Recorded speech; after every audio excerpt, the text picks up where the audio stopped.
সুবর্ণ সুযোগ সকলের জন্য, অর্থাৎ যারা একাদশ শ্রেণীতে পড়ছো এবং দ্বাদশ শ্রেণীতে পড়ছো ও গ্র্যাজুয়েশনে পড়াশোনা করছো, অর্থাৎ 12 ক্লাস পাস করে তোমরা গ্র্যাজুয়েশনে উঠলে বা বিএ পাস করে এমএ পড়াশোনা করছো, সকলের জন্যই কিন্তু সুবর্ণ সুযোগ। অর্থাৎ তোমরা কিন্তু প্রত্যেকে কিন্তু পেতে চলেছো স্বামী বিবেকানন্দ স্কলারশিপ। মুখ্যমন্ত্রীর নির্দেশিকা অনুযায়ী যে সমস্ত ছেলেমেয়েরা মাধ্যমিকে 60% পেয়েছো এবং উচ্চ মাধ্যমিকে 60% পেয়েছো বা গ্র্যাজুয়েশনে 53% পেয়েছো বা কন্যাশ্রী আওতায় যারা রয়েছে তারা 45% পেয়েছো, তারা কিন্তু সকলেই কিন্তু এই স্বামী বিবেকানন্দ স্কলারশিপের জন্য অ্যাপ্লাই করতে পারবে। এবার অনেকের মনে কিন্তু প্রশ্ন হচ্ছে যে স্যার আমাদের তো এই রাজ্য সরকারের স্কলারশিপ করা আছে, আমরা কি করতে পারবো? অবশ্যই তোমরা করতে পারবে। যারা ওএসএস করে রেখেছো, অর্থাৎ এসসি এসটি ওবিসি ছেলেমেয়েরা যারা ওএসএস স্কলারশিপ করেছো, তারা কিন্তু অবশ্যই তোমরা স্বামী বিবেকানন্দ স্কলারশিপের জন্য অ্যাপ্লাই করবে, তোমরা দুটোই পাবে। ঠিক আছে।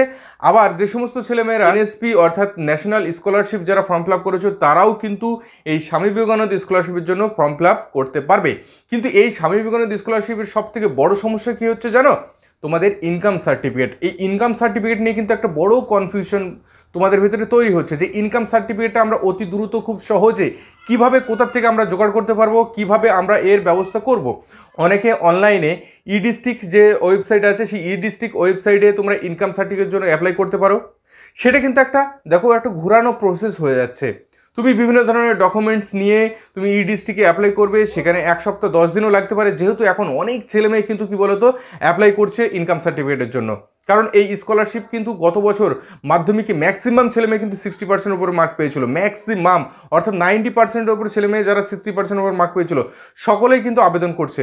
তাহলে অনলাইনে যদি তুমি আবেদন করো তাহলে সেই ইনকাম সার্টিফিকেট তোমার অবশ্যই গ্রান্টেড হবে বা তোমার গ্রহণযোগ্য হবে। তো সেটা কিন্তু একটা লং প্রসেস তোমাদের জন্য হতে পারে। তো সব থেকে সুবিধাজনক কী হবে যে এই যে স্বামী বিবেকানন্দ স্কলারশিপের যে অফিসিয়াল ওয়েবসাইট, সেখানে গিয়ে যে ডাউনলোড অপশান আছে আমি দেখিয়ে দেবো তোমাদেরকে। ঠিক আছে, একটুখানি ওয়েট করো। সেখানে গিয়ে তোমরা ওই যে একটা ফর্ম দেওয়া হয়েছে ইনকাম সার্টিফিকেটের, ওইটা তোমরা ডাউনলোড করে নেবে, প্রিন্ট আউট করে নেবে, নিয়ে সেটা ফিল আপ করবে। ফিল আপ করাটাও আমি তোমাদেরকে দেখিয়ে দেবো এবং তার সঙ্গে সঙ্গে কী কী সাপোর্টিং ডকুমেন্টস লাগবে সেইগুলো নিয়ে তুমি একদিন মাত্র ভিডিওতে গিয়ে তুমি জমা দিয়ে আসবে এবং ভিডিওতে জমা দিলে সঙ্গে সঙ্গে তোমাকে দিয়ে দিতে পারে, আবার 1 দিন 2 দিন পরে তারা আসতে বলতে পারে। তাহলে তুমি 2 দিন 3 দিন পরে আবার একদিন গিয়ে সেই সার্টিফিকেটটা তুমি নিয়ে চলে আসবে, যেখানে ভিডিও সই স্বাক্ষর সমস্ত কিছু থাকবে, সেখানে একটা ফটো মারতে হবে। তো কোথায় সেই ফর্মটা তোমরা কীভাবে ফিল আপ করবে, ওই তো ইনকাম সার্টিফিকেটটা কীভাবে ফিল আপ করবে, সঙ্গে নিয়ে গিয়ে তোমার ভিডিওতে জমা করতে হবে এবং কোথায় তুমি ফটো পেস্ট করবে, এই সমস্ত বিষয়গুলো একদম নিট অ্যান্ড ক্লিন পরিষ্কার পরিচ্ছন্ন হয়ে যাবে। কারণ আমি অনেক জায়গায় দেখলাম অনেকগুলি ইউটিউব ভিডিওতে মোটামুটি কোনো কিছু পরিষ্কার পরিচ্ছন্ন নয়, মানে নিট অ্যান্ড ক্লিন নয়, অর্থাৎ সঠিক তথ্য কোথাও কিন্তু ঠিকঠাক করে দেওয়া হচ্ছে না। ঠিক আছে, এর ফলে ছেলেমেয়েরা কিন্তু গাইডেন্সের অভাবে ভুলভাল পদক্ষেপ নিচ্ছে।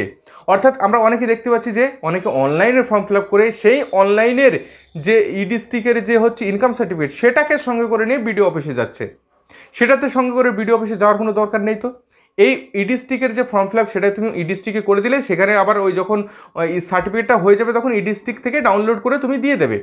ঠিক আছে, এটা কিন্তু গ্রান্টেড, কিন্তু এটা কিন্তু লেন্দি প্রসেস এবং তোমার এটা কিন্তু সমস্যা হতে পারে। তুমি অনলাইনে তুমি হচ্ছে মোবাইলে এটা করতে পারবে না। ঠিক আছে, কিন্তু তুমি যদি ওইটা ডাউনলোড করে ইনকাম সার্টিফিকেট যেটা তোমার স্বামী বিবেকানন্দ স্কলারশিপে দেওয়া হয়েছে সেইখান থেকে তুমি ডাউনলোড করে প্রিন্ট আউট করে তুমি যদি এটা ভিডিওতে জমা দাও, 2 দিন পরে তোমাকে ফেরত দিয়ে দেবে বা সঙ্গে সঙ্গে দিয়ে দিতে পারে। এইটা করা কিন্তু তোমাদের কাছে বেশি যুক্তিসঙ্গত মনে হবে।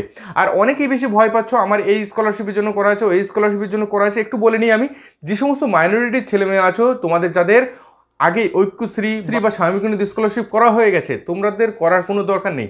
কিন্তু যে সমস্ত ছেলেমেয়েদের 60% মাইনরিটি তোমাদের মার্ক আছে, তারা মাইনরিটির যে ওয়েবসাইট আছে সেই ওয়েবসাইটে গিয়েই তোমরা কিন্তু ফর্ম ফিল আপ করবে। অর্থাৎ এখানে বাংলার উচ্চশিক্ষা যে ওয়েব পোর্টাল, এখানে যে তোমাদের দেওয়া হয়েছে স্বামী বিবেকানন্দ স্কলারশিপের যে নতুন যে সাইট দেওয়া হয়েছে, এখানে এসে তোমাদের ফর্ম ফিল আপ করার দরকার নেই। এখানে কারা ফর্ম ফিল আপ করবে? যে সমস্ত ছেলেমেয়েদের 60% মাধ্যমিক উচ্চ মাধ্যমিক আছে তারা কিন্তু সকলেই করবে স্বামী বিবেকানন্দ স্কলারশিপের জন্য।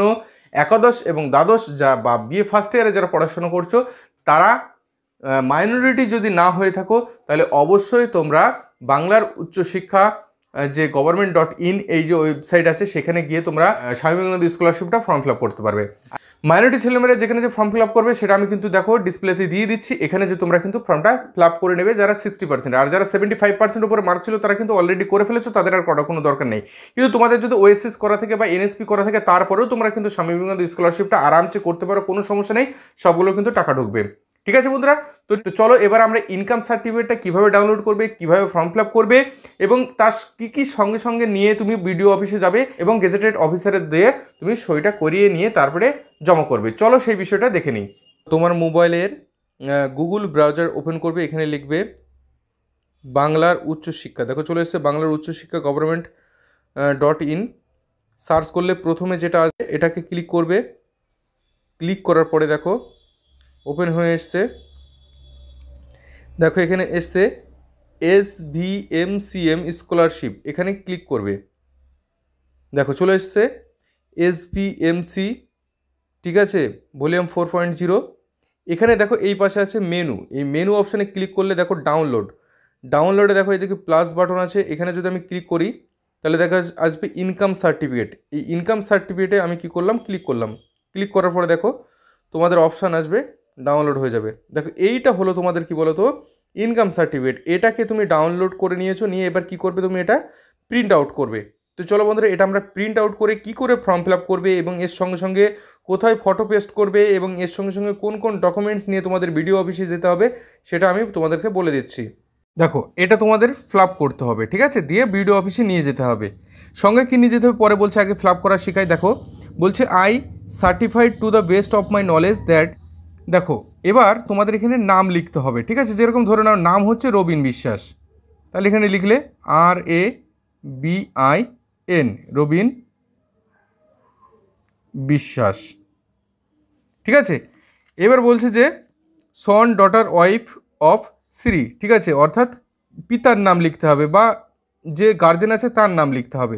তাহলে এখানে কি লিখবে, ধরে নাও এখানে গার্জেন আছে রবিন বিশ্বাসের পিতার নাম হচ্ছে রমেশ বিশ্বাস, RAMESH, রমেশ বিশ্বাস। তাহলে এখানে নিজের নাম, এখানে পিতার নাম। ভিলেজ কি হবে, ধরো নাও গ্রামের নাম হচ্ছে গাজনা, GAZNA, গাজনা।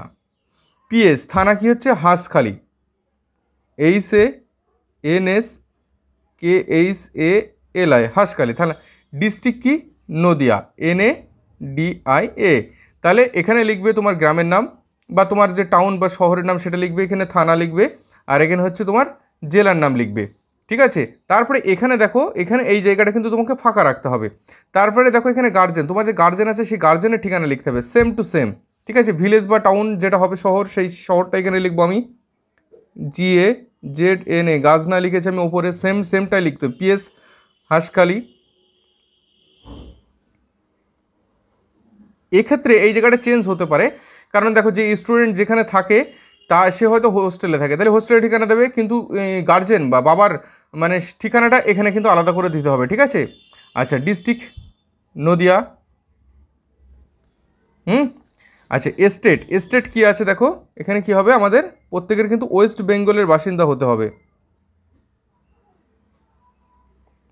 এটা তোমরা বড় হাতে লিখবে পুরোটা, ঠিক আছে।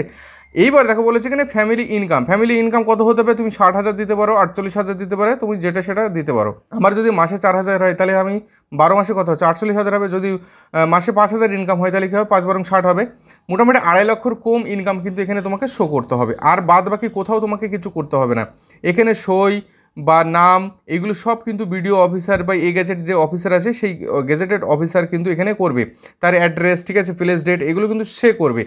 এইটা সঙ্গে করে নেবে, এইটুক তোমার কাজ থাকবে, ঠিক আছে। এবার এটা কি করবে, তুমি এর সঙ্গে তোমাদের গ্রাম পঞ্চায়েতের থেকে বা পৌরসভা থেকে কিন্তু তোমাকে একটা ইনকাম সার্টিফিকেট নিতে হবে বা ক্যারেক্টার সার্টিফিকেট নিতে হবে, ঠিক আছে। সেই সার্টিফিকেটে কিন্তু তোমার এই সেম যে ইনকাম সেই ইনকামটা কিন্তু উল্লেখ থাকতে হবে, ঠিক আছে। সেইটা সঙ্গে করে নিয়ে তোমার আধার কার্ড বা তোমার বাবা মায়ের আধার কার্ড নিয়ে সঙ্গে করে পিন আপ করে তোমাকে বিডিও অফিসে বা যে কোনো গেজেটেড অফিসারের কাছে গিয়ে জমা করতে হবে।